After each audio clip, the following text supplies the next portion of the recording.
So Jim Ratcliffe is flying in to give Erik ten Hag his marching orders. Well, he's definitely going to be there on Sunday. Will he be pulling the plug on the Dutchman's time at Manchester United?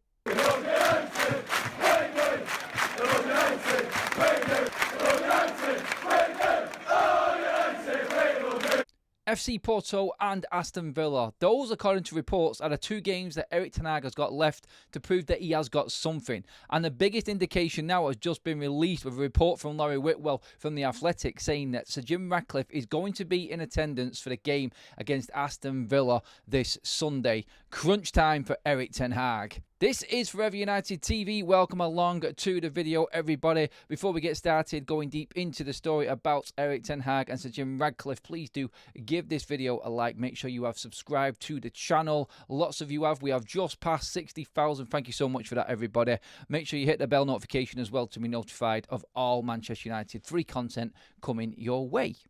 Manchester United are under pressure. We know this. We've talked about it in depth. Everybody has been reporting it, and everybody knows where Ten Hag pretty much stands, which is this week is crunch time. FC Porto, we play tonight in the Europa League, which we need a win in. Obviously, all concentration is on that game, as it should be, because United are not doing well in that competition as well. But the big one, the be-all and end-all, and obviously the bread and butter is the Premier League.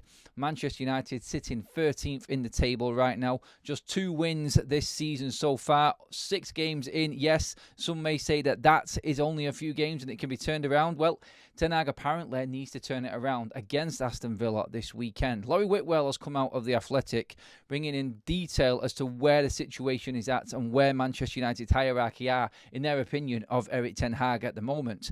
And that is that Sir Jim Ratcliffe will ultimately have the final say on what happens with Manchester United's manager, Erik ten Hag. He will be the one that makes a decision alongside co-owner Joe Glazer and, of course, Sir Jim Ratcliffe's second man, Sir David Brailsford. All the Knights are at the table and they're all making the decision, but they are going to tap into the people that are running Manchester United right now in the CEO, Omar Barada, and, of course, the Director of Football, Dan Ashworth. They will give their opinions. Now, to go into detail as to where Erik ten Hag is and where he feels he is, I don't think he communicates directly with Joe Glazer. He definitely doesn't communicate with Sir Jim Ratcliffe.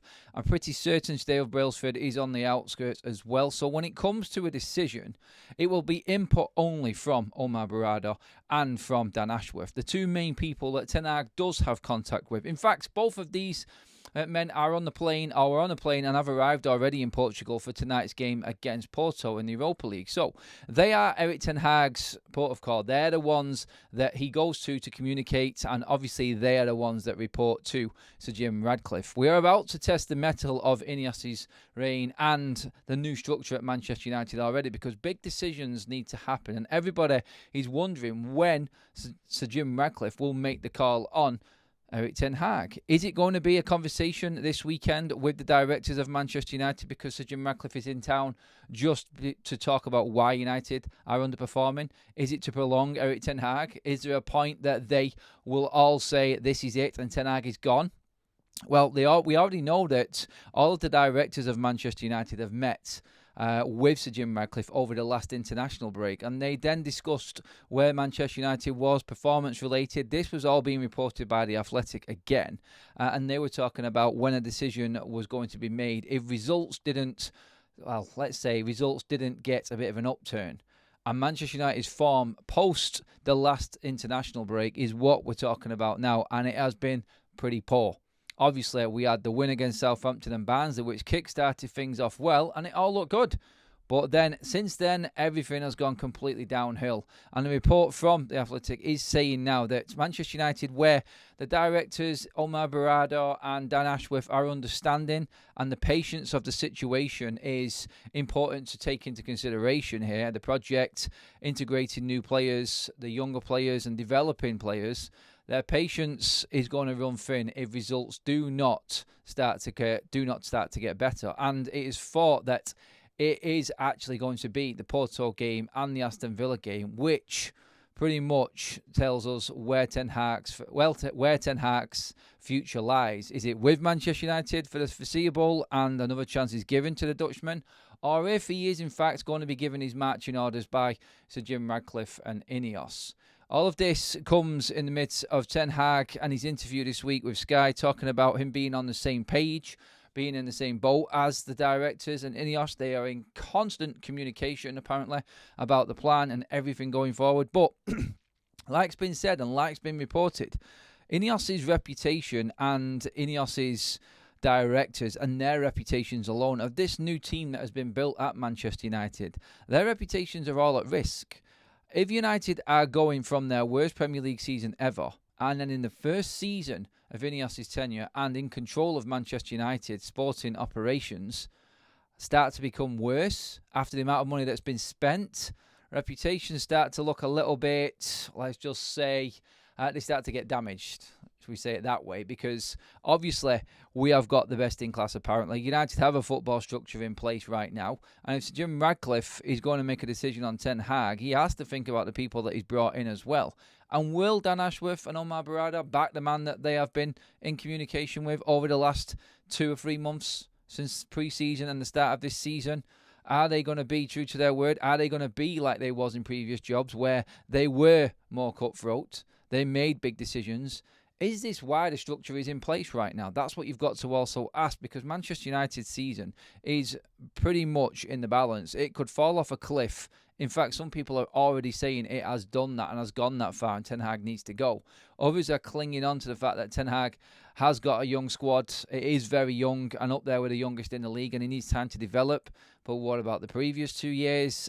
Can we let him have this much time and United are getting worse? United need the finances of the Champions League. Obviously, sponsorship money is going to be less next season if we don't get in the Champions League.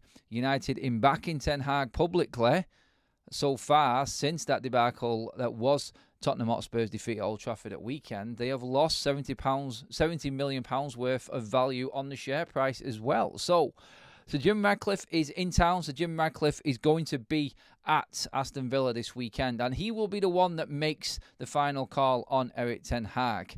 It does look like this is D-Day. This is Judgment Day for Erik Ten Hag. A result against Porto obviously helps, but the word is, and the reports are, that Manchester United's hierarchy and new structure in Ineos and everyone that's in place there isn't going to be convinced fully by results this week. It does help, and obviously it will fight Erik Ten Hag's corner, but if them results go wrong, you can pretty much guarantee that Ten Hag, after the weekend's game, Sunday's game against Aston Villa, he will be given his marching orders. That's according to The Athletic, and Sir Jim Ratcliffe, as we know, is not messing around. We know the history and what he's done and how he's developed businesses. He won't hang around and wait for things to get better. He will act on it because he sees where United are going. I think everybody sees where Manchester United are going. It is in the public eye how bad Manchester United really are right now.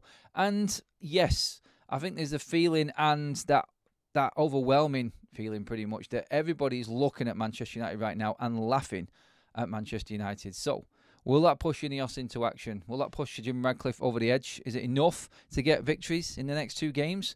Or is Jim Ratcliffe simply in town just to do the necessary?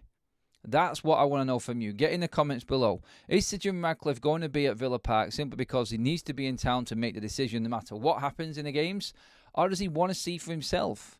Has he seen enough in the games that he has been watching beforehand, and now he's going to see if there is any improvement and make a decision off that? Which way do you feel like it is going to go? Get your comments in below, everybody. Let me know what you think. Please do give the video a like. Make sure you have subscribed to Forever United TV. And I'll see you this evening for the game. It's crunch time for Erik.